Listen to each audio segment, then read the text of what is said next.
Assalamualaikum warahmatullahi wabarakatuh. Alhamdulillahirabbil alamin wassalatu wassalamu ala asyrafil mursalin wa ala alihi wasahbihi ajmain. Kena minta maaf sekali lagi dah. Rakaman hak buat baru ni tak jadi pula. Ada gangguan masalah teknikal. Jadi kena rakam semula pula. Jadi hak video ni sebenarnya rakaman semula. Nampak lain kali ni kena suruh orang lain pula. Buat sendiri tak jadi. Baik, jadi video ni sekadar penerangan lah kepada apa yang kita belajar baru ni. Pada 13 hari bulan baru ni. Satu. Baik, mulanya saya mulakan mukaddimah kuliah kita pada kali ni ialah cuba tengok ni. Biasa kita tengok orang tulis hadis lagu ni, dia tulis hadis ataupun dia ceramah, dia sebut hadis dalam TV ke, dia sebut hadis riwayat Aisyah radhiyallahu anha, katanya Rasulullah sallallahu alaihi wasallam telah bersabda, sesiapa yang mereka cipta dalam urusan kami ini agama, iaitu dalam urusan agama, sedangkan ia bukan daripadanya, maka ia akan ditolak. Ini satu cara kita tengok orang tulis ataupun orang sebut hadis lagu ni. Ada cara kedua pula dia tulis lagu ni. Rasulullah sallallahu alaihi wasallam telah bersabda, sesiapa yang mereka cipta dalam urusan kami ini, iaitu urusan agama, sedangkan ia bukan daripadanya, maka ia akan ditolak. Riwayat Al-Bukhari. Cuba perhati tu, beza mana dua tu? Mana beza dia? Kalau perhati molek, kita tengok hak nombor satu tu, hadis-hadis atas tu, dia tulis Aisyah. Aisyah ni dia dengar sendiri daripada Nabi. Kita belajar baru ni, kita tahu generasi yang mendengar sendiri daripada Nabi, yang belajar dengan yang sendiri dengan Nabi, dia panggil generasi sahabat. Jadi Aisyah ni sahabat sekali, isteri sekali. Dia sendiri dengar Rasulullah bersabda. Banding dengan cara nombor 2 ni, hak bawah ni, dia sebut Al-Bukhari meriwayatkan hadis, tapi dia tidak sebut Aisyah. Jadi persoalan yang saya lontarkan baru ni untuk sama-sama kita fikirlah, cara mana cara yang betul dari segi kaedah meriwayatkan hadis, cara yang mana satu memenuhi kaedah menulis hadis. Nak tahu cara mana? Cara kita sebut sahabat dengar daripada Nabi sendiri ke, ataupun kita tak sebut nama sahabat tapi kita sebut tuan punya kitab hadis. Hak mana? Jadi kalau kita tengok kepada apa yang kita belajar baru ni, tentulah kita akan pilih cara yang kedua ni. Apa kita nak pilih cara yang kedua ni? Kerana cara yang kedua ni dia sebut kitab, kita boleh tengok, kita boleh pegang. Ada pun cara pertama tu, walaupun sebut Aisyah, tak ada kitab Aisyah. Itu saja beza. Bukan kita nak banding Aisyah dengan Al-Bukhari ni, mana alim, mana rapat dengan Nabi. Sepatutnya kita kata Aisyah lah lebih tepat lagi, sebab dia sendiri dengar. Betul lah kalau Aisyah tu ada kitab. Masalahnya Aisyah tak ada kitab. Tak ada setakat ni, orang tak jumpa lagi kitab hadis Aisyah. Tapi Al-Bukhari ni memang banyak kitab hadis. Ada Al-Bukhari ni memang boleh kata kejutaan naskah ada atas dunia hari ni. Jadi dia ni orang panggil benda boleh tengok, benda boleh pegang. Jadi dari segi ni, cara yang betul bila kita nak tulis hadis, nak meriwayatkan hadis, ialah dengan cara sebut nama kitab. Ini sandaran kita. Jadi tentulah cara kedua ni kerana dia sebut nama kitab. Cara pertama ni cara yang tidak lengkap. Walaupun ramai kita tengok cara orang tu dalam TV ke mana lagu ni, dia tak tulis nama buku, dia tak tulis nama kitab hadis, dia tulis nama sahabat yang mendengar Nabi, hadis tu daripada Nabi sallallahu alaihi wasallam. Baik, sebenarnya kalau kita tengok dalam Sahih Al-Bukhari, walaupun dia tidak sebut Aisyah, dia tidak sebut sahabat mana yang dengar daripada Nabi bersabda tu, kalau balik dalam kitab Sahih Al-Bukhari, dia sebut juga. Cuma dalam buku lain, buku yang bukan buku dia lah, dia sebut riwayat Al-Bukhari, dia tak sebut lah Ampun ni siapa nama sahabat. Tapi ni bukan setakat sahabat, Bukhari sebut lah pula orang-orang yang terlibat dalam meriwayatkan hadis tali menadis tak daripada Aisyah nak boleh sapa ke dia tu, disebut semua sekali rangkaian perawi-perawi. Baik, cuba tengok dalam Sahih Al-Bukhari gapo dia sebut. Dia kata haddatsana Yaqub, telah bercakap kepada kami oleh Yaqub. Haddatsana Ibrahim, Yaqub pula kata telah bercakap kepada kami oleh Ibrahim bin Sa'ad.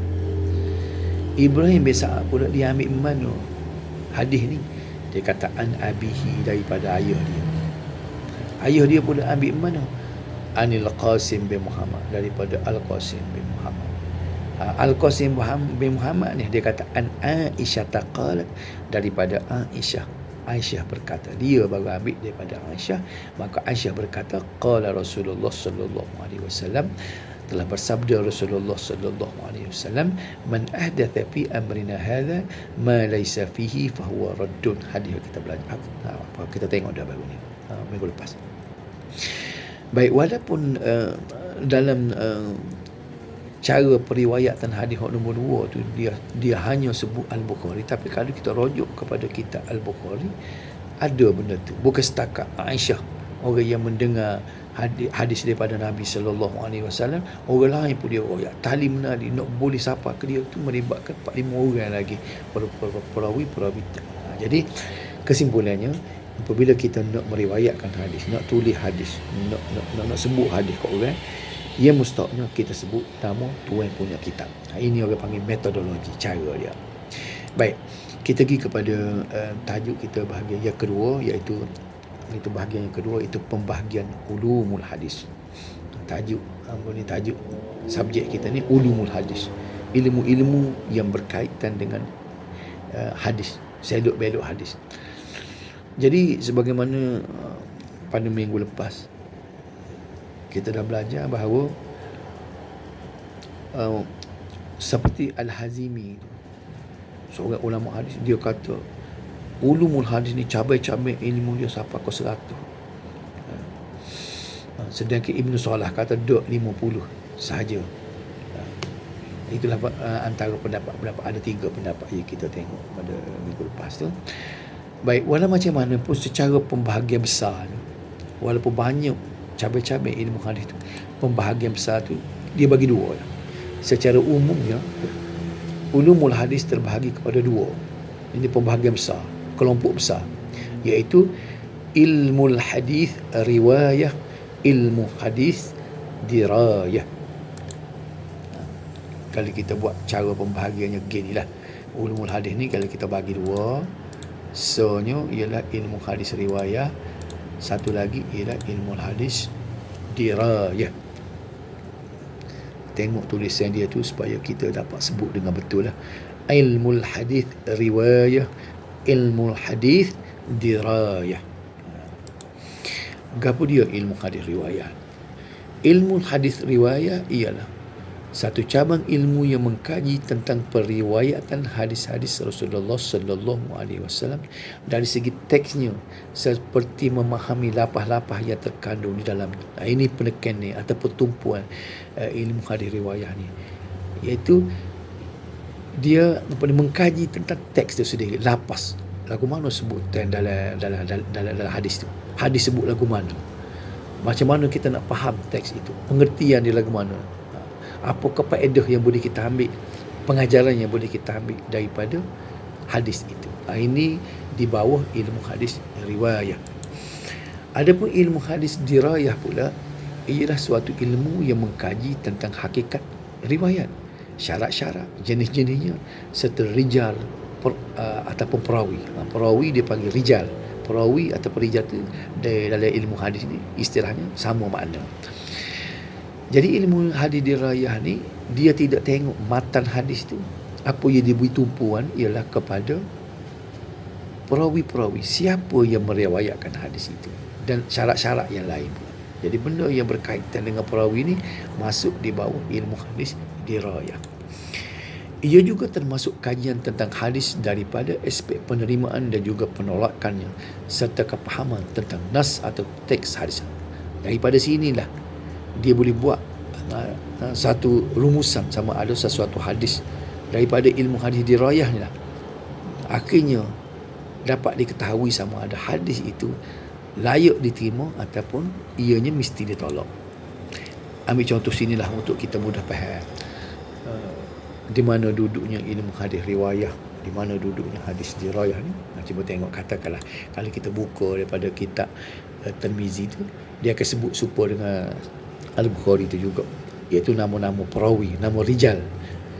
Start daripada Qutaibah bin Sa'id ni terus menerus sampai kepada Ibnu Umar yang warna merah tu.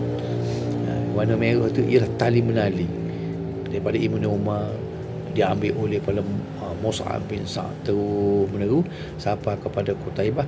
Qutaibah ni pula ia didengar hadisnya oleh At-Tirmizi. Hadisnya bunyi, la tuqbalu salatun bighairi tuhurin wala sadaqatun min ulul.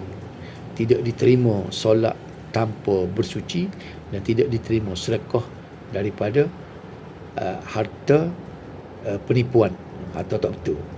Jadi hok kuning tu dia teks hadis, hok merah tu ialah senarai nama perawi-perawi secara berturutan, rijal perawi secara berturutan. Hok merah tu, hok kuning tu teks hadis.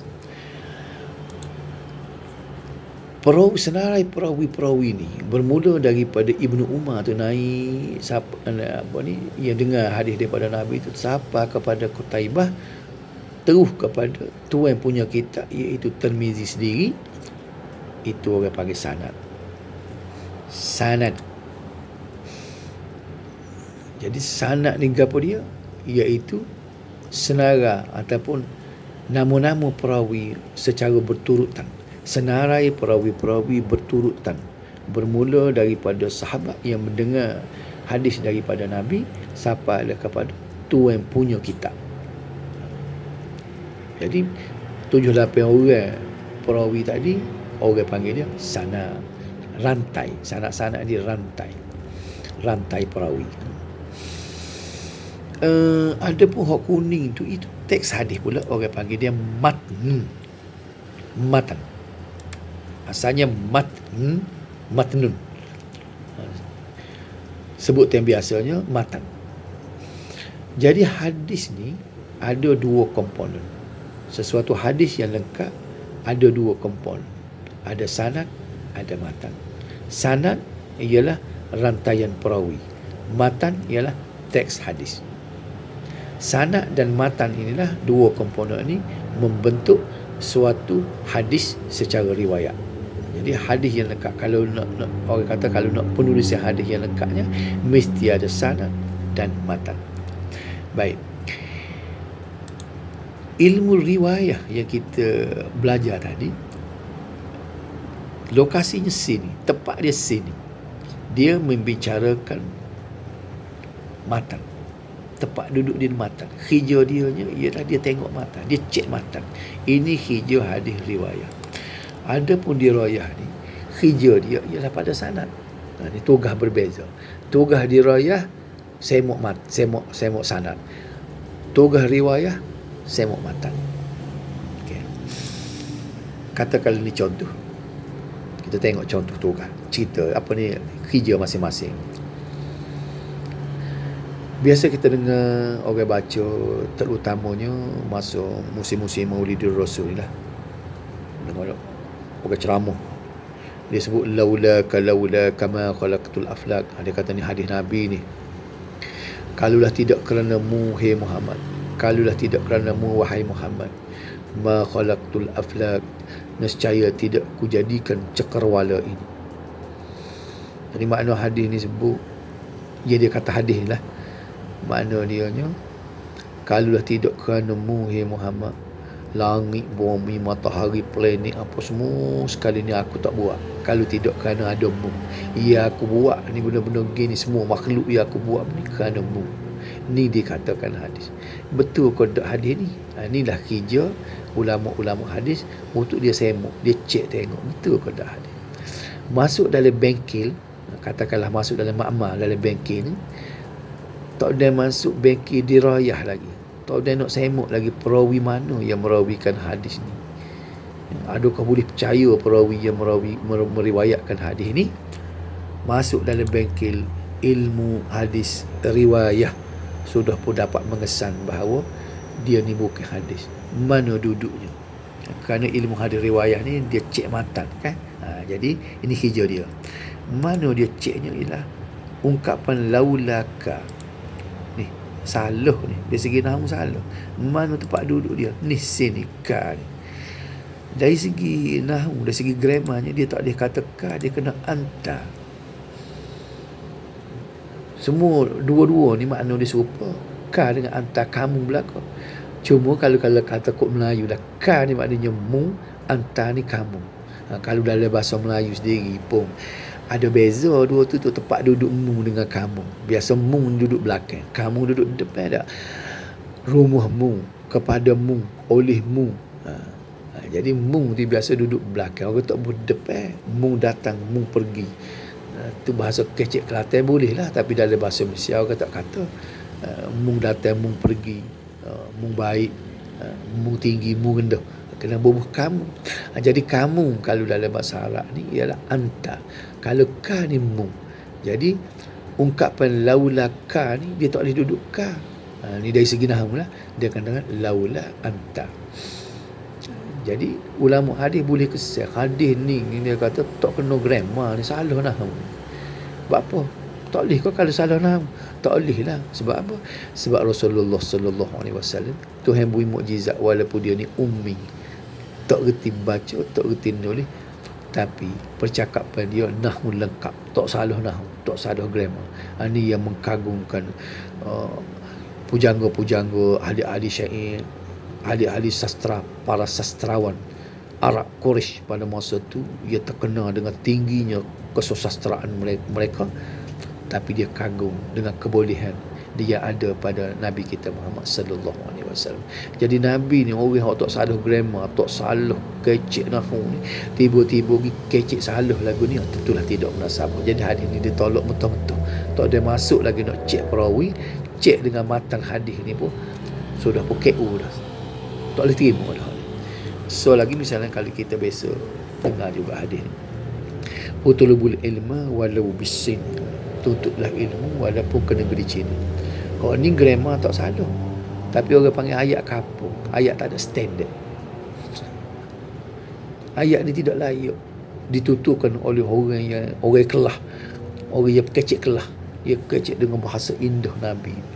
Nabi tak kecek, kita kata ni kecek orang budak-budak, kecek budak-budak. Ayat ni ayat bukan ayat tak ada kelah lah kita kira. Utlubul ilma walau bisin, tutuplah ilmu walaupun ke negeri Cina. Ni ramai orang kata hadis. Sebenarnya bukan hadis. Ilmu hadis riwayah ni telah mengesan bahawa ini bukan hadis.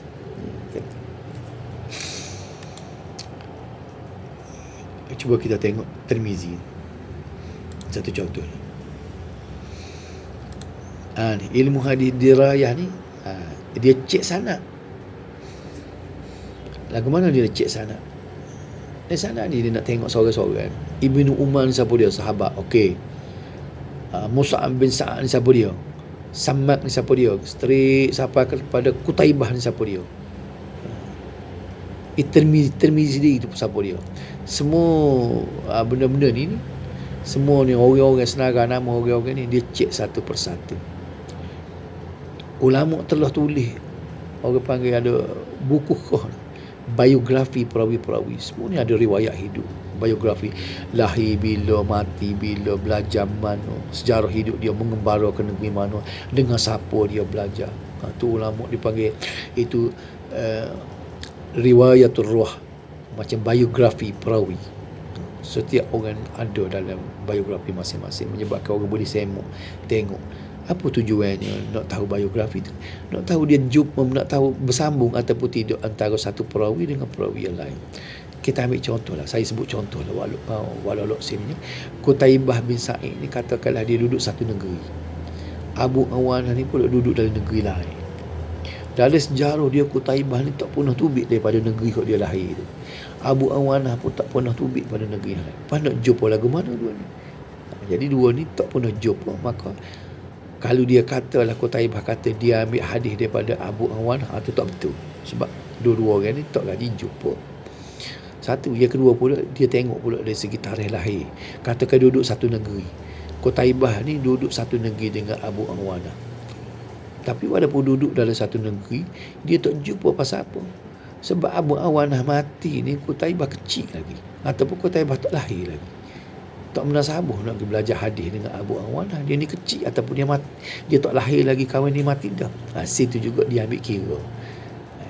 Siapa yang bidang mana pengajian yang mengambil kira benda tu? Ilmu hadis dirayah. Lepas tu pula dia nak semuk pula dari segi credibility ataupun batai tubuh kawan tu. Orang berjauh kau tak, amanah kau tak, pendusta kau tidak. Kalau orang ni orang berjauh, orang kecek molek, tak gaji berlauk, maka hadis tu boleh terima. Okay. Kalau orang tu kecek tu dari 10 tu ada dua hak tak betul. Gaji penuh lah dia ni kecek pembohong, maka kita ni dia ni ditolak daripada hadis yang diriwayatkan oleh dia. Maka hadis tu dia boleh nilai sama ada boleh tolak ataupun terima, melihat kepada credibility. Walaupun kadang katakanlah kalau orang ni pula jauh pula amanah, tidak berdusta, kecek molek apa semua, orang warak, ia tubik mulut dia ni boleh terima. Tapi ada pula menyakitnya lagu mana? Ingat dia tak berapa kuat, nyayuk, ataupun dia ni sekali kecek lagu ni, bila tanya pula kecek lagu lain, macam dia tak ingat. Ingatan dia lemah. Maka dia juga dikira sebagai hadis ni sebab untuk nak tolak periwayatan hadis ini juga menjadi kes. Jadi semua benda ni telah dibicarakan oleh ulama-ulama di bawah ilmu hadis dirayah. Berdasarkan definisi di atas, ia menggambarkan bahawa ilmu hadis riwayah lebih menekankan soal periwayatan hadis semata-mata, sama ada dari sudut tulisan, hafalan atau huraian. Jadi ilmu hadis riwayah ni penekan dia mana duduk, dia tengok tulisan bagaimana cara hafalan dan sebagainya, huraian, istifadah, pengajaran-pengajaran yang boleh kita ambil daripada sesuatu hadis itu. Ulama pertama yang menghasilkan karya dalam bidang ini ialah seorang tabi'in terkenal, iaitu Ibnu Syihab Az-Zuhri, yang meninggal pada tahun 124 Hijrah. Sementara ilmu hadis dirayah pula lebih menekankan soal metod menentukan hukum sesebuah sanad, rantaian perawi, sama ada sahih ataupun sebaliknya. Kepentingan ilmu ini ialah dapat mengetahui sesuatu hadis itu layak diterima atau ditolak. Jadi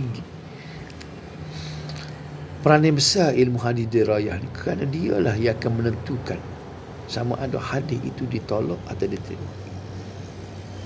Katakanlah sesuatu hadis itu dari segi riwayah, dari segi matan dia lulu, grammar, nahwu tak salah. Ayat tu pula bukan ayat yang bukan ayat yang kelah rendah, bukan ayat yang tak ada standard. Layak dah kalau Nabi nak menuturkan hadis itu dari segi matan, okey. Okey dari segi matan. Masuk pula kepada ilmu hadis dirayah, dia akan cek sanad, dia akan cek satu persatu. Walaupun hadis itu dari segi matan diterima oleh ilmu hadis riwayah, masuk kepada hadis dirayah ni boleh jadi dia tolak. Pasal apa? Bila dia cek mata, ada berlaku selek situ, berlaku tak kena, berlaku kecacatan perawi-perawi di dalam sanad, dalam rantaian perawi itu. Ilmu hadis dirayah juga dikenali sebagai mustalah hadis. Ini istilah popular. Mungkin hadis dirayah ni tak popular, ramai orang tak tahu apa dia dirayah ni, kecuali orang yang orang yang belajar hadis saja dia tahu istilah dirayah ni. Ramai orang tak tahu apa dia dirayah. Tapi ada pemustalah hadis ni ramai orang tahu, walaupun dia tidak dalam bahagian hadis. Sebut saja kalau orang ngaji agama, dia tahulah mustalah hadis. Mustalahul hadis. Mustalahul hadis. Itu sebutannya. Kalau panggil yang biasa kita sebut mustalah hadis. Mustalah hadis sebutannya mustalahul hadis. Ataupun dia panggil juga usulul hadis. Ini juga istilah tak popular, supaya dirayah juga. Jadi untuk kita ingat dan untuk kita tahu, sekurang-kurangnya hari ni kita tahu apa dia mustalah hadis. Walaupun kita tidak berapa ingat dirayah dengan usulul hadis, jadi tak boleh benar lah kalau orang mengajar hadis tak tahu apa mustalah hadis. Ulama pertama yang menulis dalam ilmu ini ialah Ar-Ram Harmuzi yang meninggal pada tahun 360 Hijrah melalui kitabnya Al-Muhaddithul Fasil Bainar Rawi wal Wa'i. Al-Muhaddithul Fasil Bainar Rawi wal Wa'i. Ini ulama yang pertama dalam ilmu hadis dirayah. Oleh kerana ilmu hadis dirayah merupakan ilmu yang mengkaji metod-metod bagi mengenal pasti penerimaan atau penolakan sesebuah hadis, sama ada daripada aspek sanad ataupun matan teksnya, maka tumpuan dan keprihatinan yang tinggi telah diberikan oleh ulama hadis terhadap ilmu ini. Perhatian ulama lebih dalam ilmu hadis dirayah berbanding dengan riwayah, sehingga daripada ilmu akan pecah-pecah menjadi siapa banyak ilmu-ilmu hadis yang lain. Keadaan ini telah melahirkan beberapa jenis ilmu lain yang bertujuan memantapkan lagi ilmu tersebut. Ini saya sebut tadi. Daripada ilmu hadis dirayah ni dia akan pecah kepada ilmu-ilmu hadis kecil-kecil itu pula. Dan seterusnya mencapai objektif bagi mengenal pasti sesuatu hadis itu diterima atau ditolak. Antara ilmu-ilmu tersebut ialah seperti ini bincang minggu depan. Wallahu a'lam.